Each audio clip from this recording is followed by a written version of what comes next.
ঘৰত বাচন তলত আৰু আমাৰ তাত বাচন ওপৰত হয়নে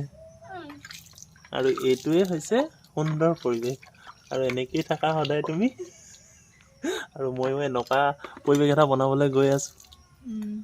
কেনে পাবা চবতে এডজাষ্ট হ'ব লাগিব মানুহৰ লাইফ কাক কয় প্ৰতিটো বস্তুৰ লগতে এডজাষ্ট হৈ চলিব পৰাটো মানুহৰ লাইফ হাই লেভেলটো লাইফ ল' লেভেলটো লাইফ আৰু গোটেইখিনি লাইফ হাই লেভেল আমি লাইক নকৰোঁ একচুৱেলি আমাৰ যিটো লেভেল সেইটোৱে ঠিক আছে হয় নাই বাৰু আৰু চবতে মানুহে সুখী হ'ব জনাটোৱে হৈছে মেইন কথা লাইফ আৰু সেইটো লাইফ যিজনে এনজয় কৰিব পাৰিব সেইটোহে আচল লাইফ এখাৰে মানে বাচন ধুই দিলে মই তাকে কৈ দিলোঁ আৰু তোমাক ঠিক আছে বলা